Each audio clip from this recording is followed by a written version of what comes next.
नमस्कार बच्चों, स्वागत है आप सभी का जय कांतानाथ क्लासेस के इस नए वीडियो में। तो देखिए भाइयों, इस वीडियो में हमें पढ़ना है गाउस प्रमेय के अनुप्रयोग। पिछले वीडियो में हम गाउस की प्रमेय और उसका डेरिवेशन बहुत ही अच्छी तरीके से समझ चुके हैं। तो अगर आपने वो वीडियो नहीं देखा है तो पहले जाकर के वो वीडियो जरूर देख ले, है ना, अन्यथा आपको यहाँ पर कुछ भी समझ में नहीं आएगा। क्लियर? तो देखो भाई, इस वीडियो में हमको जो गाउस का अनुप्रयोग पढ़ना है, उस अनुप्रयोग का क्या नाम है? अनंत लंबाई के एक समान तार के निकट विद्युत क्षेत्र की तीव्रता। मतलब इस वीडियो में हमको अनंत लंबाई के एक समान तार के निकट विद्युत क्षेत्र की तीव्रता का डेरिवेशन करना है। तो भाई चलिए हम वीडियो को स्टार्ट करते हैं, है ना। तो देखो भाई, सबसे पहले आप इसमें एक चीज समझो, रेखीय आवेश घनत्व। हेडिंग लगा लेंगे आप लोग, रेखीय आवेश घनत्व। अब भाई कहेंगे आप लोग कि ये रेखीय आवेश घनत्व होता क्या है ना। तो उसकी परिभाषा लिखी हुई है रेखीय आवेश घनत्व की। मैं थोड़ा सा आपको मोटा मोटा अंदाजा देता हूं रेखीय आवेश घनत्व का। हाँ तो भाई देखिए, जैसे आपका ये कोई एक तार है, ठीक है ना। ये क्या है? एक आपका तार है और इस तार की लंबाई क्या है? एल लंबाई है। क्या है? एल लंबाई है। और इसमें प्लस क्यू आवेश समान रूप से वितरित है। प्लस क्यू आवेश समान रूप से वितरित है। समान रूप से वितरित होने का मतलब समझ रहे हो ना, कि भाई जितना यहाँ पर है उतना ही यहाँ पर है, उतना ही यहाँ पर है। मतलब हर एक जगह पर प्लस क्यू आवेश बराबर बराबर बटा हुआ है। क्लियर? तो भाई हमने मान लिया एल लंबाई का एक तार है और इस पर प्लस क्यू आवेश समान रूप से वितरित है ना। तो भाई देखो, किसी तार में प्रति एकांक लंबाई में वितरित आवेश को पृष्ठ आवेश घनत्व कहते हैं। प्रति एकांक लंबाई, प्रति एकांक का मतलब समझते हो ना, एक। अगर कोई चीज मीटर में दी है तो 1 मीटर, मान लो इस तार की लंबाई एल मीटर है ना, तो इसकी प्रति एकांक लंबाई क्या हो जाएगी? 1 मीटर। और अगर सेंटीमीटर में दिया हुआ है तो एकांक लंबाई क्या हो जाएगी? सेंटीमीटर हो जाएगी। ठीक है ना। तो भाई देखो यहाँ से इसको लैम्डा से प्रदर्शित करते हैं रेखीय आवेश घनत्व को, है ना। और इसका फॉर्मूला बन जाएगा बच्चों Q अपॉन में L। Q अपॉन में L, इसको नोट कर लेंगे जल्दी से, है ना। इसकी हमको बहुत ही जरूरत पड़ने वाली है।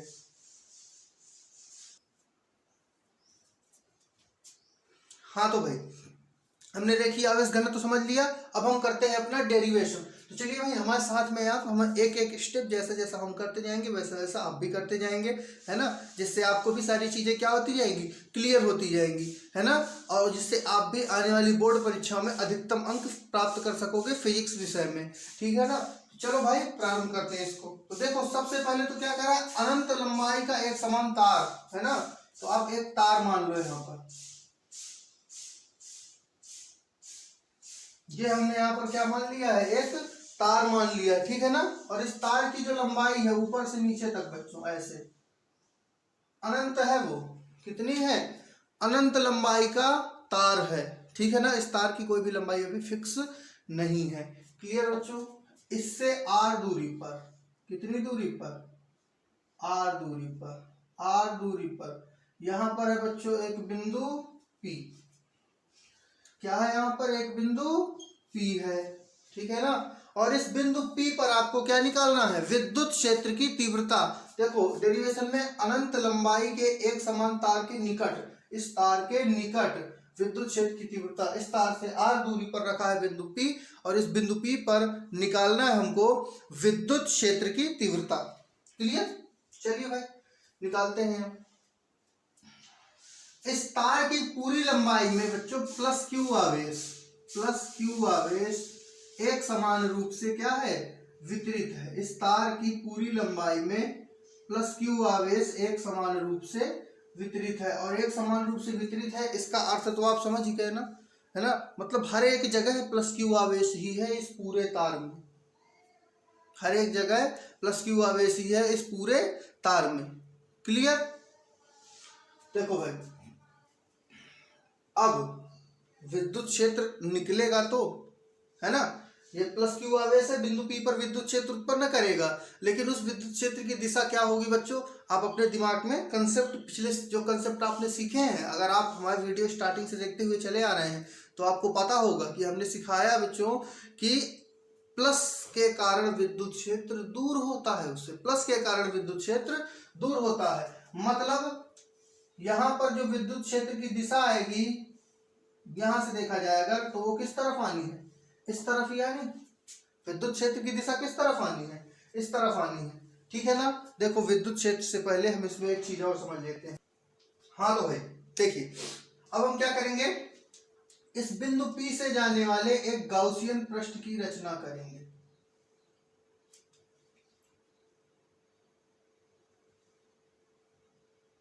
बिंदु P से जाने वाले एक गाउसियन पृष्ठ की रचना करेंगे। और ये गाउसियन पृष्ठ कैसा होगा बच्चों? ये गाउसियन पृष्ठ ऐसा बेलनाकार होगा। गाउसियन पृष्ठ कैसा होगा? ऐसा बेलनाकार होगा। देखिए हमने क्या किया है, इस बिंदु P से जाने वाले एक गाउसियन पृष्ठ की रचना की है। इस गाउसियन पृष्ठ की लंबाई कितनी है? L लंबाई है। गाउसियन पृष्ठ की लंबाई कितनी है? L लंबाई। देखिए गाउसियन पृष्ठ होता क्या है, पहले ये समझ लेते हैं ना। गाउसियन पृष्ठ मतलब ऐसा पृष्ठ जो गाउस के नियम के लिए अप्लाई होता हो, गाउस के नियम का पालन करता हो, है ना। देखो भाई, तार के अंदर से तुम्हें कितना फ्लक्स निकला है ये पता करना पड़ेगा, है ना। अब तार तो भाई पतला होता है तो वहां से पता नहीं चलेगा, इसलिए हमने एक मोटा आवरण, एक बेलन के रूप में ये गाउसियन पृष्ठ क्या कर लिया है? अज्यूम कर लिया है, मान लिया है ना, ताकि हमको कोई समस्या ना हो इसमें, ठीक है ना। अब आप विद्युत क्षेत्र की दिशा तो जानते ही हो, विद्युत क्षेत्र की दिशा ये रही, हर तरफ विद्युत क्षेत्र की दिशा यही रहेगी। प्लस से विद्युत क्षेत्र कहाँ होता है? दूर होता है। तो प्लस ये रहा प्लस आवेश, तो प्लस आवेश से विद्युत क्षेत्र को दूर रहना है, तो विद्युत क्षेत्र की दिशा उसी तरफ होगी, ठीक है ना।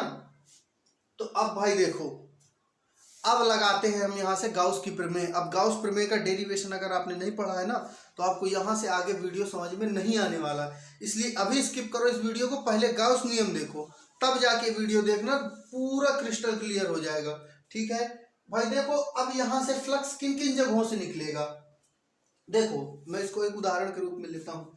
मैं मार्कर लिए हूँ अपने हाथ पे, ये दिख रहा सबको ना। अब ये मार्कर भी बच्चों एक बेलन के आकार का है ना। अब कहोगे कि बेलन होता क्या है? देखो बेलन वह होता है जिसमें दो आधार होते हैं।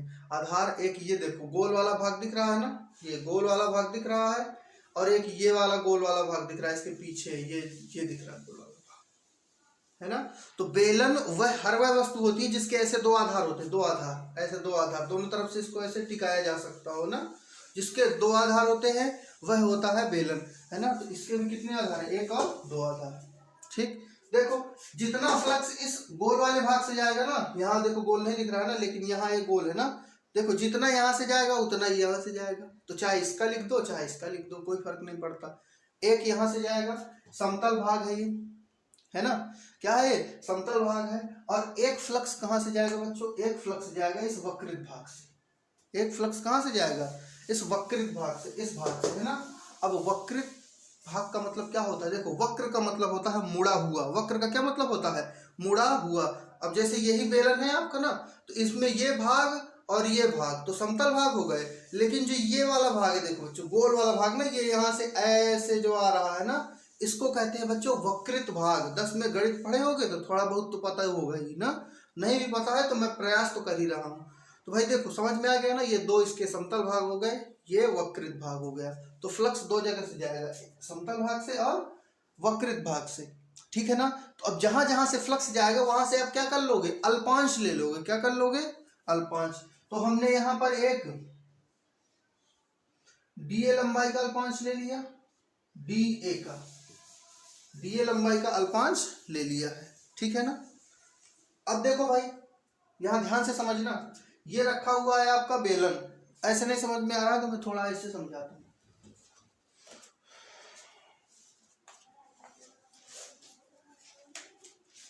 हाँ ये टूल्स हो गया, देखो अब तो समझ में आ रहा होगा ना थोड़ा सा। देखो ये हो गया आपका बेलन, ठीक है ना, ये हो गया आपका बेलन। आपने जो है क्षेत्रफल सदिश कहाँ पर लिया है? और सॉरी क्षेत्रफल, हाँ क्षेत्रफल अवयव डीए कहाँ पर लिया है? यहाँ पर लिया है, यहाँ पर यहीं पर लिया है ना, ऐसे रखा तो वक्रित भाग में यहाँ पर ले लिया है ना। अब आप जानते हो कि क्षेत्रफल सदिश की दिशा सदैव सतह के कैसी होती है? लंबवत होती है। तो क्षेत्रफल सदिश की दिशा कैसे हो जाएगी? ऐसे हो जाएगी ना, ऐसे। मतलब वही वाली दिशा जो विद्युत क्षेत्र की है, वही वाली दिशा जो विद्युत क्षेत्र की है। मतलब विद्युत क्षेत्र और डीए के बीच में कोई भी कोण नहीं बनने वाला। क्लियर? एक क्षेत्रफल अवयव ले लो आप यहाँ पर,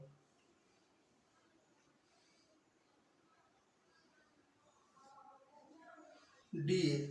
विद्युत क्षेत्र की दिशा तो आपकी यही है, इसमें जो इधर थी, है ना। यहाँ क्या होगा समझना, देखो ये गोल वाला भाग है ना, गोल वाला भाग, गोल वाला भाग। अब इस गोल वाले भाग में आपने यहाँ पर कहीं क्षेत्रफल सदिश ले लिया होगा। अब उस क्षेत्रफल सदिश की दिशा कैसी होगी? लंबवत होगी सतह के। और लंबवत कैसे बनेगी? जब ऐसे रखा होगा, ऐसे रखा होगा, तभी तो 90 डिग्री बनेगा भाई। देखो अभी तो 90 डिग्री यहाँ पर बन रहा है। क्षेत्रफल सदिश ऊपर की ओर जाएगा, ऐसे देखो ऊपर की ओर जाएगा। विद्युत क्षेत्र तो ऐसे है, ऐसे और ऐसे, तभी तो 90 डिग्री कोण बनेगा ना। इस पे कोई दिक्कत तो नहीं है ना। तो भाई देखो अब आपका पूरा फिगर कंप्लीट हो चुका है। बस अब आपको चुटकियों में डेरिवेशन कर देंगे हम, है ना। इतनी बात क्लियर हो गई ना। तो देखो भाई, क्षेत्रफल अवयव डीए से जाने वाला फ्लक्स निकाल लेते हैं हम, है ना। तो यहां से क्षेत्रफल अवयव डीए से जाने वाला फ्लक्स, वो क्या होगा बच्चों? D phi E, d phi E, है ना। अब आप कहोगे डी फाई ई, देखो क्षेत्रफल अवयव डीए मतलब छोटा सा पार्ट, उससे जाने वाला फ्लक्स भी छोटा ही होगा। गाउस के नियम में सारी चीजें सीख चुके हैं हम, और विद्युत फ्लक्स वाले वीडियो में भी सारी चीजें सीख चुके हैं। दोनों वीडियो देखना बहुत जरूरी है आपके लिए, ये डेरिवेशन समझने के लिए, ठीक है ना। तो देखो क्षेत्रफल अवयव डीए से जाने वाला फ्लक्स डी फाई ई हो गया। अब फ्लक्स दो जगह से जा रहा है, यहाँ से भी जा रहा है और यहाँ से भी जा रहा है।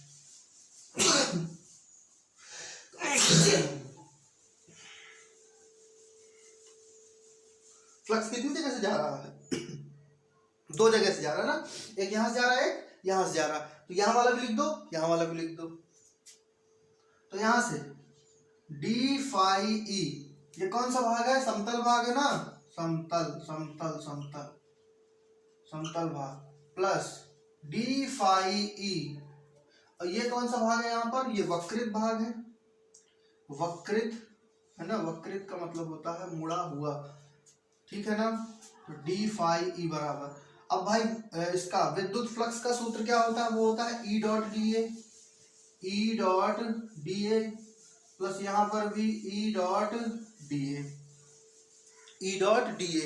अब कोई भी चीज ई डॉट डी ए में लिखी है तो आप उसको क्या लिखोगे? ई डी ए कॉस थीटा लिखोगे ना, ये भी आप सीख चुके हो।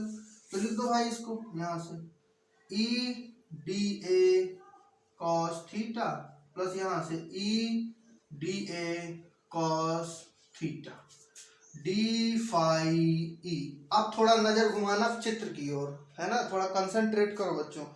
इतना तो हमने निकाल लिया है ना। अब देखो कॉस थीटा, यहाँ पर थीटा है क्या? थीटा है बच्चों ई और डीए के बीच का कोण। ई मतलब विद्युत क्षेत्र, डीए मतलब क्षेत्रफल अवयव, इन दोनों के बीच का कोण। देखो भाई जहाँ ये समतल भाग है ना, समतल भाग में तो कोण कितना बन रहा है? 90 डिग्री। तो यहाँ तो थीटा कितना है? 90 डिग्री है ना। लेकिन यहाँ कितना है? वक्रित भाग में देखो एक ही दिशा में दोनों चीजें है ना, और जब दो चीजें एक ही दिशा में होती हैं तो उनके बीच किसी भी प्रकार का कोण नहीं बनता है, ये तो आप जानते ही हो ना। तो यहाँ थीटा कितना हो जाएगा? 0 डिग्री।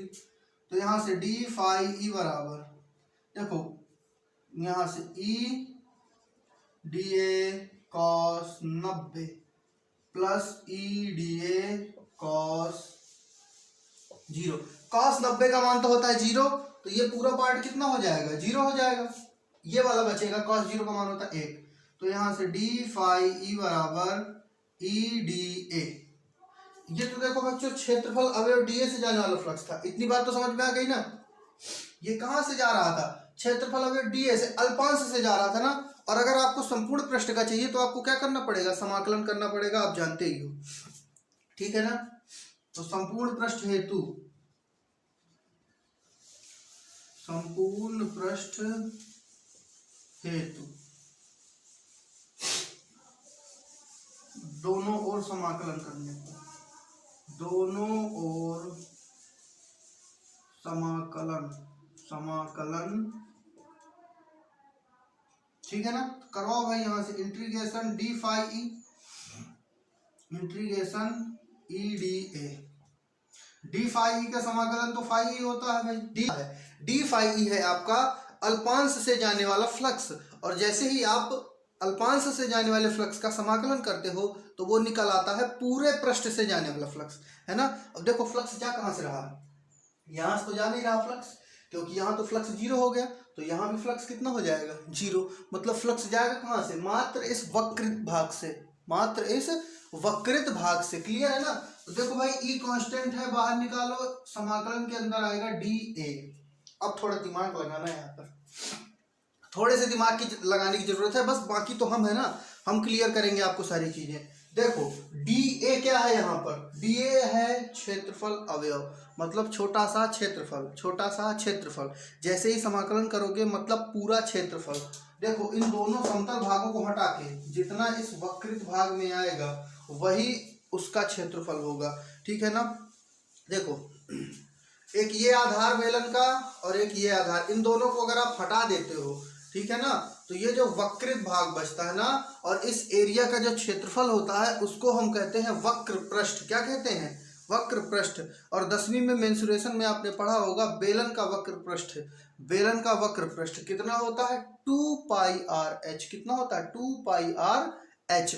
जहां एच क्या होती थी, बेलन की ऊंचाई, और यहाँ बेलन की ऊंचाई क्या है, एल, तो 2 पाई आर एल लिख सकते हो ना। तो यहां से भाई फाई ई बराबर E into 2 pi R L, ठीक। इसको बना दो आप समीकरण नंबर 1। चूंकि इंटीग्रेशन डी ए बराबर क्या होता है बच्चों, 2 पाई आर एल। और ये कैसे होता है ये भी आप जान गए, बेलन का वक्रित भाग आ रहा है मतलब वक्र पृष्ठ आएगा, और बेलन का वक्र पृष्ठ आप जानते हो कितना होता है, 2 पाई आर एच होता है। एच ऊंचाई थी, यहाँ एल है ऊंचाई, ठीक है ना। इतना निकल आया आपका फाई, एक टास्क हो गया आपका। अब एक फाई आप जानते हो गाउस की प्रमेय से, फाई बराबर क्या होता है, क्यू बटे एप्सिलॉन नॉट, है ना। उसको भी रख दो, उसको भी रख दो गाउस प्रमेय से, गाउस प्रमेय से फाई ई बराबर क्या होता है, क्यू बटे में एप्सिलॉन नॉट। समीकरण नंबर दूसरा, अभी ना बनाओ दूसरा, ठीक है ना, एक स्टेप और बढ़ा। फाई ई बराबर, देखो अभी आपने रेखीय आवेश घनत्व तो लैम्डा का सूत्र क्या पढ़ा, क्यू बटे में एल, यही पढ़ा है ना। तो अगर यहां से आप क्यू का सूत्र बनाओगे, कहेगा क्यू का, तो एल को भेज दोगे इधर, तो लैम्डा के गुणे में आ जाएगा एल बराबर क्यू, लैम्डा गुणे एल बराबर क्यू। तो क्यू की जगह क्या लिख सकते हो, लैम्डा एल बटे में एप्सिलॉन नॉट। अब बना जाके समीकरण नंबर 2। देखो समीकरण नंबर 2 भी फाई ई बराबर है, समीकरण नंबर 1 भी फाई ई बराबर है। तो आप दोनों की क्या कर दो, तुलना कर दो, है ना। तो समीकरण 1 व 2 की तुलना करने पर, समीकरण 1 व 2 की तुलना करने पर करो भाई तुलना। देखो फाई ई बराबर ये है, फाई ई बराबर ये है, और जब फाई ई बराबर है तो ये दोनों भी क्या होंगे, बराबर होंगे। मतलब यहां मैं किए दे रहा हूं बच्चों इसको ना, जो E into 2 pi R L है, ये E into 2 pi R L किसके बराबर होगा, लैम्डा एल बटे एप्सिलॉन नॉट के, लैम्डा एल बटे एप्सिलॉन नॉट के, है ना। और आपका शुरू से डेरिवेशन में क्या मोटिव रहा है, क्या निकालना था, विद्युत क्षेत्र की तीव्रता यानी कि ई। तो ई को इधर बचाओगे, बाकी सबको भेज दोगे उस साइड। ई बराबर ऊपर लैम्डा एल है, ये 2 पाई आर एल, गुणे में थे तो कहे में आ जाएंगे, बटे में, और साथ में क्या है एप्सिलॉन नॉट। एल से एल क्या हो गया, कैंसिल हो गया। तो ई बराबर क्या मिला, lambda upon 2 pi r epsilon naught. अब देखो एक बार इसका जल्दी जल्दी से रिवीजन कर लेते हैं। हमें निकालना क्या था, हम पढ़ क्या रहे थे, गाउस प्रमेय के अनुप्रयोग पढ़ रहे थे। वो था क्या, उसमें डेरिवेशन कौन सा पढ़ना था, अनंत लंबाई के एक समान तार के निकट विद्युत क्षेत्र की तीव्रता, अनंत लंबाई के एक समान तार के निकट विद्युत क्षेत्र की तीव्रता पढ़नी है हमको, है ना। तो देखो भाई हमने एक तार मान लिया ये अनंत लंबाई का, ठीक है ना। इस पूरे तार में प्लस क्यू आवेश एक समान रूप से वितरित है। इससे r दूरी पर है एक बिंदु P, जहां पर हमको विद्युत क्षेत्र की तीव्रता ज्ञात करनी है। ये जो वर्ड मैं बोल रहा हूं ना, ये सभी आप लिखोगे इसकी थ्योरी में। थ्योरी लिखते हैं ना डेरिवेशन से पहले कि भाई आपने क्या किया है, कोई पढ़ेगा तो उसको कैसे पता चलेगा कि आपने यहाँ पर ये चीज मानी है, ये चीज मानी है, ठीक है। आगे देखो, r दूरी पर एक बिंदु P है, इस पर विद्युत क्षेत्र की तीव्रता ज्ञात करनी है ना। अब आपने बिंदु P से जाने वाले एक बेलनाकार गॉसियन पृष्ठ की रचना की। बेलनाकार क्यों की, क्योंकि तार बेलनाकार होता है और जिस प्रकार का पृष्ठ होता है उसी प्रकार का आप क्या बनाते हो, गॉसियन पृष्ठ बनाते हो, ठीक। अब यहां से आप देखोगे कि भाई विद्युत क्षेत्र की दिशा जो होगी वो हमेशा प्लस आवेश से क्या होती है, दूर होती है, इसलिए प्लस ये है तो विद्युत क्षेत्र की दिशा इधर नहीं, इधर आ गई, है ना। अब देख रहे हैं आप, ये बेलन है, बेलन ये है, बेलन में क्या होता है, समतल भाग, ये गोल वाला भाग, ये समतल भाग, और ये वक्रित भाग, ये वक्रित भाग, है ना। तो देखो ये और ये तो सेम ही है, ये और ये आगे वाला और पीछे वाले दोनों समतल भाग तो सेम ही है, मतलब कोई एक ले लो, फ्लक्स तो जाएगा दोनों से, है ना, लेकिन एक ले लेंगे आप, ठीक। एक हमने यहाँ पर ले लिया, उस पर एक क्षेत्रफल अवयव ले लिया डी। अब क्षेत्रफल सदिश की दिशा हमेशा सतह के लंबवत रहती है ना। अब आपने यहाँ पर लिया क्षेत्रफल सदिश, तो इसके लंबवत ऐसे ऊपर की ओर जाएगी। विद्युत क्षेत्र की दिशा ई, थीटा कितना बना, 90 डिग्री। अब जब जानते हो कि जब भी ई और डी ए के बीच में कोण 90 बनता है, कोई भी फ्लक्स नहीं जाता, है ना। समांतर जब सतह होती है तब आप पढ़ ही चुके हो। यहाँ पर आपने एक बिंदु P पर एक क्षेत्रफल अवयव ले लिया है dA, है ना, और ये dA E की दिशा इस तरफ है, dA की दिशा भी कहाँ होगी, इसी तरफ होगी भाई। यहाँ लिए हो 90 डिग्री बनाना है, इसी तरफ जाएगा, विद्युत क्षेत्र इसी तरफ जा रहा है, दोनों के बीच कोई कोण नहीं। तो सबसे पहले आपने निकाल लिया क्षेत्रफल अवयव dA से जाने वाला फ्लक्स, है ना। अब वो दो जगह से जाएगा, इस समतल भाग से इस वक्रित भाग से, ले समतल वक्रित, ईडीए लिख दिया। ईडीए को क्या लिख सकते हो आप, ईडीए कॉस थीटा, हमने ईडीए कॉस थीटा लिख दिया। अब देखो भाई ये समतल वाला है, यहाँ पर कितना थीटा है, 90, तो थीटा आपने रख दिया 90। यहाँ थीटा 0 है तो थीटा रख दिया 0। अब ये तो 0 हो गया, ईडीए है। अब संपूर्ण पृष्ठ के लिए आपको निकालना है, क्योंकि आप डी फाई निकाल रहे थे, डीए से जाने वाला, अब पूरे पृष्ठ से जाने वाला समाकलन कर दो, ई बाहर आया डीए। अब डीए क्या है, यहाँ पर क्षेत्रफल अवयव इस वक्रित भाग का, ये ऊपर और नीचे वाला तो हटाई दो, इसकी तो चर्चा ही नहीं कर रहे हैं, ये वाला भाग ना, और ये वाला भाग कहलाता है इसका वक्र पृष्ठ पूरा, है ना। तो बेलन का वक्र पृष्ठ 2πRh, यहाँ L लंबाई है इसलिए L रख दी। गाउस नियम से फाई बराबर Q बटे एप्सिलॉन नॉट, रेखीय आवेश घनत्व तो लैम्डा बराबर क्या पढ़े हो, Q बटे में L, तो यहाँ से Q का सूत्र बनाओगे तो L को इधर भेजोगे, लैम्डा गुणे L बराबर क्या आ जाएगा, Q, है ना। तो यहाँ रख दिए लैम्डा L बटे में एप्सिलॉन नॉट, तुलना कर दिए, फॉर्मूला रेडी, क्लियर। हाँ तो भाई उम्मीद करते हैं आपको वीडियो पसंद आया होगा। चलिए मिलते हैं अगले वीडियो में, तब तक के लिए धन्यवाद। स्क्रीनशॉट ले लीजिए।